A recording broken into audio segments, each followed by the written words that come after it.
السلام علیکم ورحمۃ اللہ وبرکاتہ۔ دستار کے ہر تار کی تحقیق ضروری، ہر صاحب دستار معزز نہیں ہوتا۔ میرے معزز دوستو، چند دن پہلے جامعۃ الرشید کراچی کے محتمم حضرت مولانا مفتی عبدالرحیم صاحب نے جمعیت علماء اسلام کی تاریخ کے حوالے سے چند باتیں فرمائی ہیں۔ میں مناسب سمجھتا ہوں کہ ان کے بارے میں حقائق آپ کی خدمت میں پیش کر دوں۔ سب سے پہلی اور بنیادی بات، حضرت مفتی صاحب نے فرمایا کہ جمعیت علماء ہند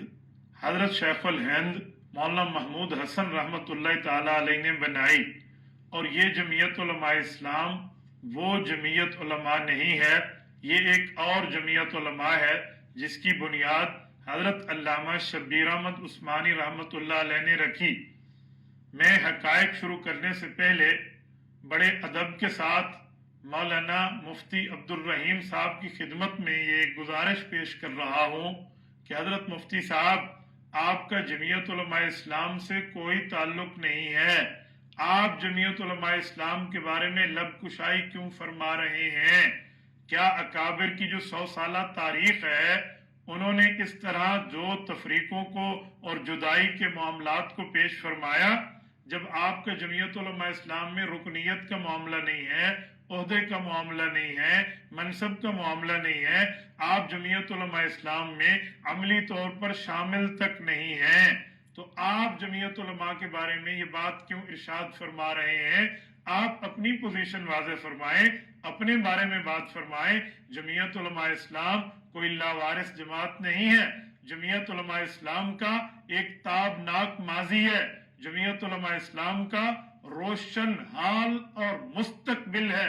اللہ کے فضل سے جمعیت علماء اسلام بہترین کام کر رہی ہے۔ ناظرین مکرم، میں یہاں مناسب سمجھتا ہوں کہ آپ کی خدمت میں جمعیت علماء اسلام کے حوالے سے وہ حقائق پیش کر دوں جو حضرت مفتی صاحب دامت برکاتہم العالیہ نے اپنی گفتگو میں مسخ فرمانے کی کوشش فرمائی ہے، اور اپنے سامنے بیٹھے طلباء کرام جنہوں نے کل عالم دین بن جانا ہے، ان کو غلط بیانی سے جو حضرت نے کام لیا ہے، میں مناسب سمجھتا ہوں کہ ان کی حقیقت بھی آپ کے سامنے رکھ دی جائے۔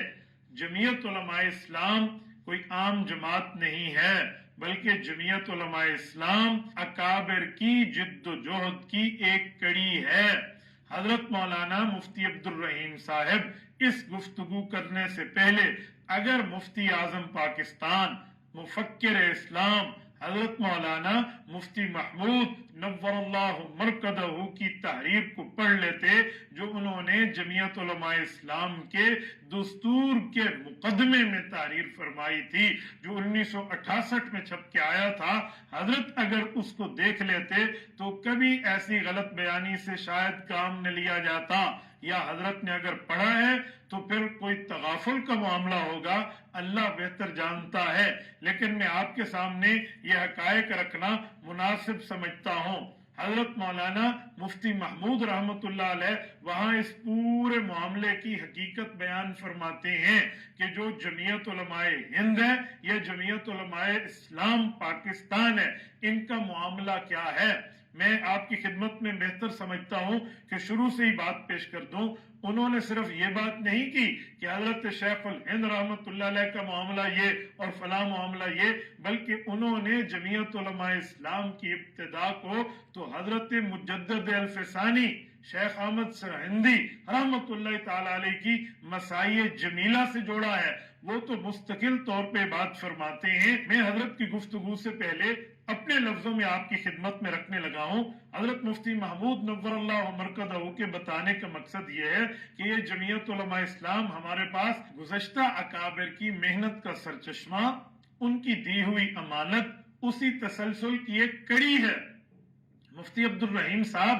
آپ بہتر جانتے ہیں کہ حدیث پاک جو ہے وہ نبی پاک صلی اللہ علیہ وآلہ وسلم کی زبان سے جاری ہوئی تو حضور پاک صلی اللہ علیہ وسلم کے صحابہ نے حضور پاک سے سنا، صحابہ کے شاگرد تابعین عظام نے اپنے استادوں سے سنا، ہوتا در ہوتا یہ محدثین تک پہنچا، مثلا امام بخاری نے صحیح البخاری لکھی، امام ترمذی نے جامع ترمذی لکھی، اور اسی طرح امام نسائی نے سنن نسائی لکھی، یا اسی طرح امام ابن ماجہ نے سنن ابن ماجہ لکھی، حضرت امام ابو داود رحمۃ اللہ علیہ نے سنن ابی داود لکھی، اس طرح امام اعظم ابو حنیفہ رحمۃ اللہ علیہ کے شاگردوں نے مستقل طور پہ کتاب الاثار لکھ کے امت کو احادیث حوالے کی ہیں۔ اب کوئی یہ کہہ دے کہ یہ حضور پاک صلی اللہ علیہ وسلم کی حدیث تو نہیں ہے، یہ تو امام بخاری کی لکھی ہوئی ہے، یہ تو امام مسلم کی لکھی ہوئی ہے، یہ تو امام ترمذی کی لکھی ہوئی ہے، یہ تو امام اعظم ابو حنیفہ کی لکھی ہوئی ہے، یہ تو امام قاضی ابو یوسف اور امام محمد کی لکھی ہوئی ہے،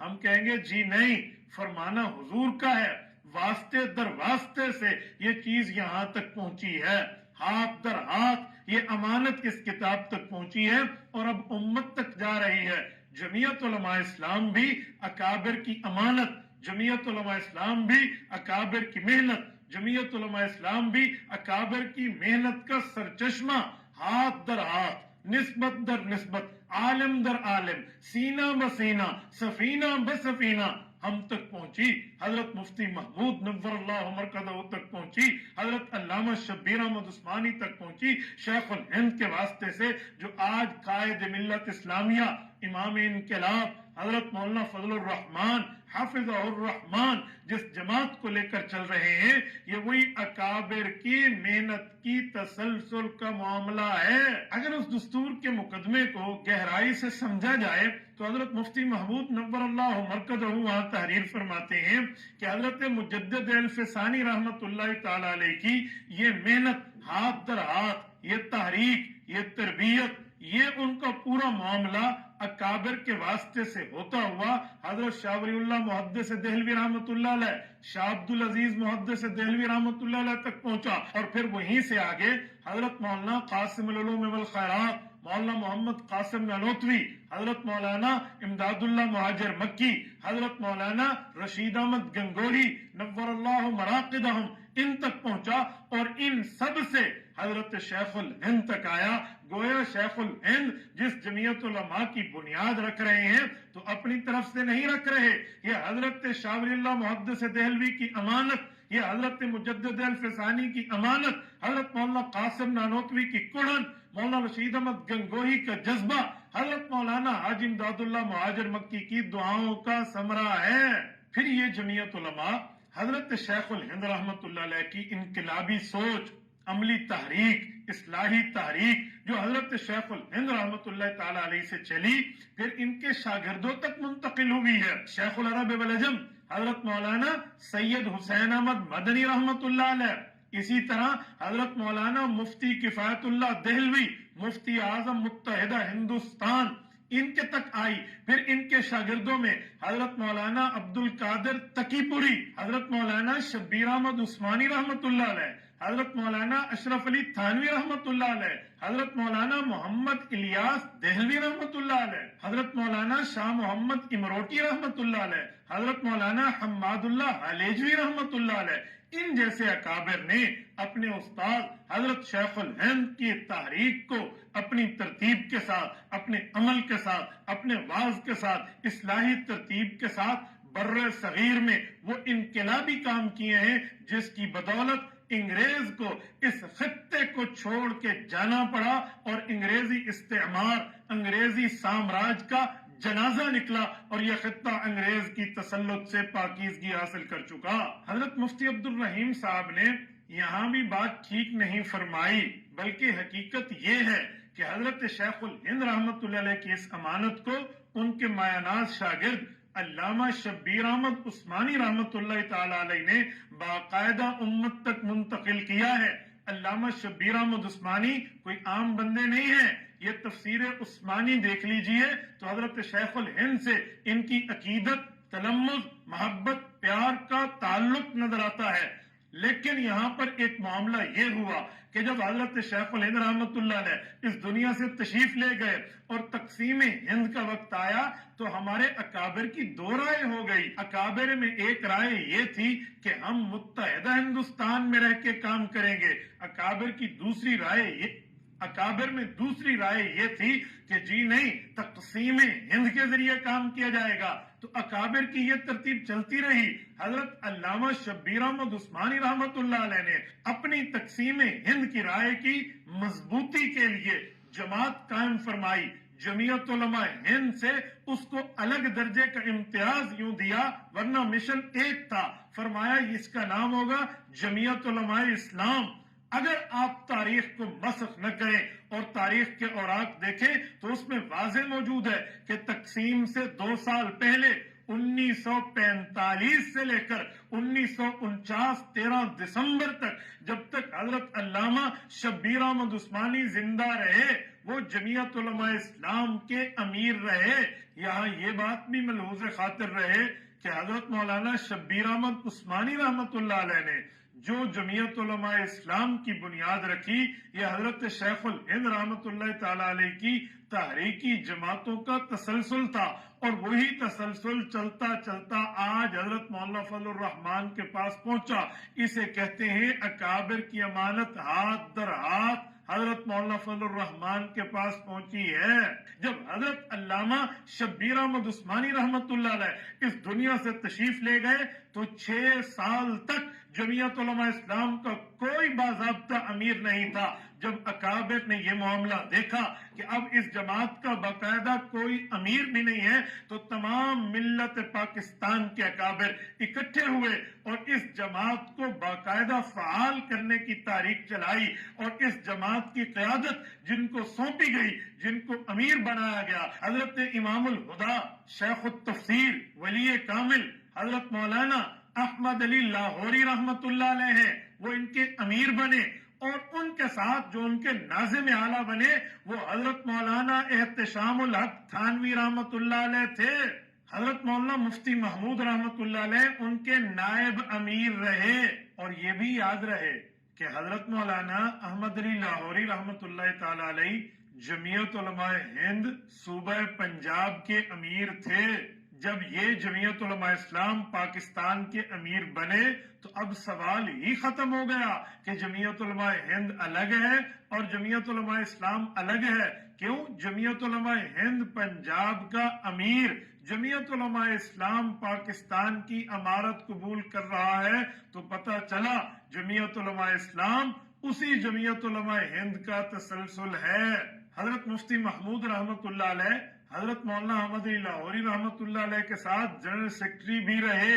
اور پھر اس کے بعد جب حضرت لاہوری رحمت اللہ علیہ کا انتقال ہو گیا، حضرت مولانا عبداللہ درخواستی رحمت اللہ علیہ، مولانا عبید اللہ انور رحمت اللہ علیہ، مولانا عبد الکریم بیر شریف والے رحمت اللہ علیہ جس وقت جمعیت علماء اسلام کی امارت پر یکے بعد دیگرے منتخب ہوتے رہے، تو مفکر اسلام مفتی اعظم پاکستان حضرت مولانا مفتی محمود رحمت اللہ علیہ ان کی امارت کے ساتھ باقاعدہ ناظم عمومی کے عہدے پر، یعنی جمعیت علماء اسلام کے جنرل سیکرٹری مسلسل آتے رہے۔ حضرت مولانا احمد علی لاہوری رحمت اللہ علیہ کے انتقال کے بعد حافظ الحدیث حضرت مولانا عبداللہ درخواستی رحمت اللہ تعالی علیہ اس جماعت کے امیر بنے، حضرت مولانا عبید اللہ انور رحمت اللہ علیہ امیر بنے، اسی طرح مولانا سراج احمد دین پوری رحمت اللہ علیہ امیر بنے۔ جرت مند صاحب علم صاحب تصوف حضرت مولانا پیر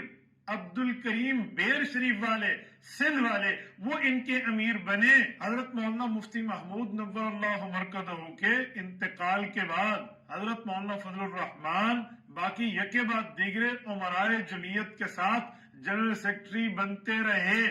پھر آخر میں جب حضرت مولانا عبد الکریم بیر شریف والے رحمت اللہ علیہ کی زندگی مبارک میں مجلس عمومی جمعیت علماء اسلام نے حضرت مولانا فضل الرحمان دامت برکاتہم کو امیر منتخب فرما لیا۔ میرے محترم ناظرین کرام، حضرت مفتی عبد الرحیم صاحب جو بات فرما رہے ہیں، اگر حقائق کو تہ تک اتر کے دیکھا جائے تو ایک بات مزید بھی ہمیں نظر آتی ہے۔ حضرت مفتی محمود نور اللہ مرکزہ کے اسی مقدمے سے پتہ چلتا ہے کہ جس وقت ملک پاکستان بن گیا، سلطنت خداداد جو اللہ تعالی نے عطا فرمائی، اور ملک پاکستان جب پھلنے پھولنے لگا، تو ہمارے اکابر علماء کرام نے جو ہندوستان میں